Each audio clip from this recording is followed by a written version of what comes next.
Welcome to Sebring, Florida, and oh, it's so dry. It's a total difference from yesterday. What a beautiful day, honestly. I think they call this Chamber of Commerce weather, and certainly for the 70th running of the Mobil 1 12 Hours in Sebring here at Sebring International Raceway, it was fantastic weather.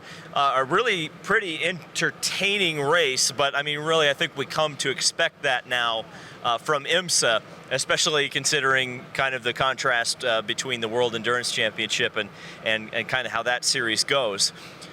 So, when I covered IMSA yesterday, I left you guys with the 01 car from Chip Ganassi Racing being on the pole position, setting a DPI track record with Sebastian Bourdais. That ultimately only lasted one lap, and the 01 car was out of contention for 11 hours and give or take 59 and a half minutes. Gearbox issues took them completely out. They pitted. They did ultimately finish the race, but, you know, it wasn't a good finish. Chip Ganassi Racing, though, did have a good day. And, well, at least on the IMSA side. We'll talk about IndyCar later. The 02 Chip Ganassi Racing Cadillac DPI taking the DPI win and the overall win. In LMP2, it was the number 52 PR1 Mathiasen wins car. They are winning LMP2. The 33 car in LMP3, typically not a car we necessarily see run up at the front in that category, but they are the 12 Hours of Sebring winner in their class. And Corvette Racing. Oh boy, we're gonna have to talk about this one in just a second. The number 3 car winning GT. Well, Pro anyway. AM was the Cedilar Ferrari, which again, I would say is probably another surprise, to say the least. It wasn't all sunshine and roses though for Ganassi. In fact, they and Cedilar got into each other at one point late in the going, but ultimately the challenge from the number 5 Mustang sampling JDC Miller Motorsports Cadillac, which really has kind of been reborn recently, where they've been so good, especially in these endurance races. It was the 02 all the way, and it's pretty crazy as well for Chip Ganassi Racing to win this thing when you consider how many of their resources right now are at Texas Motor Speedway. I don't want to necessarily call the sports car team the B team, because I think that's truly unfair to the sports car team here that just won this race. But you got to think that, you know, when you have to change drivers several times like Chip Ganassi had to do, not only losing the IndyCar guys, but also ultimately losing Kevin Magnussen to Formula One, where he qualified P7 today for the Haas. We're living in clown world. That is just an excellent execution by Chip Ganassi Racing. Also excellently executed was Corvette Racing and their, wow, we just lost our light. My interim camera guy, hit that third light right there. Yeah, up on top. There we go. Oh, look at that. Just hold it. Wait till it like fires up. Maybe we're out of, oh, there we go. And the Lord said, let there be light. And the Lord in GTD Pro, okay, we're not gonna have a light.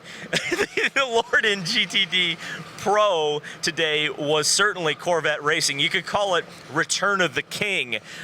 They got, and I should have talked about this yesterday, I will tell you this, I was stretched a little bit thin this weekend covering WEC and IMSA and IndyCar all at the same time. I think if I do this next year, I'm going to bring on somebody, even if it's not Kyle. I know you guys all love Kyle, but if it's somebody else, for sure I'm going to bring them in, because I missed some things. One of those things that I missed was that Corvette got a BOP brake, about 20 horsepower, before the race.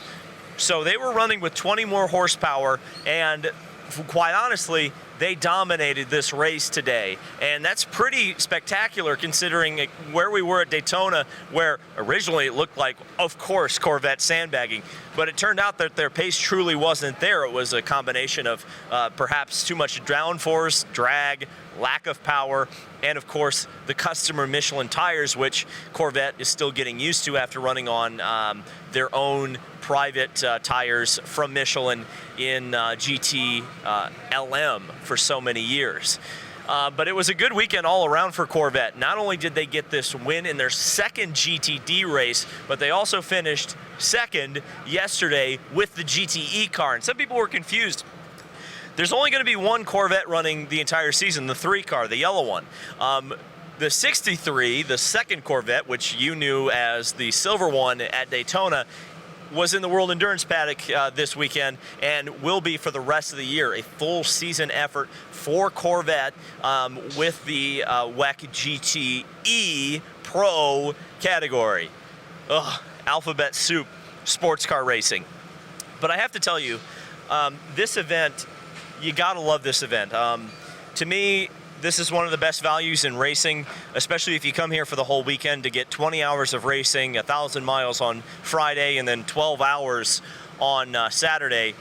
And I will say one thing, though, and it kind of, I guess, bounces off the being stretched thin just on my end covering this event, is that I think at some point you're going to reach a tipping point where World Endurance Championship is going to want to be the headliner, and IMSA, perhaps, as you heard from Jim Glickenhaus, I know he's very much a firebrand when it comes to that sort of thing, but I think there's an underlying point there, and eventually you're going to have prototype teams that are going to want to run Sebring, or at least be the headline act, and maybe either they won't be able to be at Sebring, or something else will happen where I think it's coming to a head with this event at some point, and I think, especially with Roger Penske making as much noise about what he calls a sports car race at IMS, which he really means bringing some sort of a prototype event, endurance event to Indianapolis.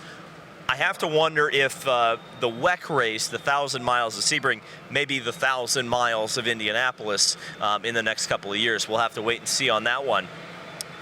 And now, since I've been wearing an IMSA hat this whole time, and since I gotta put on my IndyCar cap, my IndyCar thinking cap here, I've had this cowboy hat for years, and it doesn't fit very well because I think it shrunk a little bit.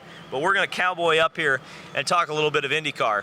So the front row, well, the whole qualifying grid was established today, and the front row is Felix Rosenquist on pole for Arrow McLaren SP, and then Scott McLaughlin picking up on his fantastic win at St. Petersburg. He finished second at Texas last year. The IndyCar points leader, looking very good. And because I'm absolutely nuts, as you can tell, I'm wearing a cowboy hat. Oh, here we go. Look at that. Much better. I'm wearing a cowboy hat at Sebring, and only a few people are able to pull that off. I'm not sure I'm one of them. But, yeah, IndyCar, Texas, and I'm probably not going to sleep at all tonight because I'm going to have to edit this video, eat something, go back to the hotel, and then drive to the airport for a 6 a.m. flight to make the XPEL 375, I think they call it. So thank you guys so much for watching, and we'll see you in Texas.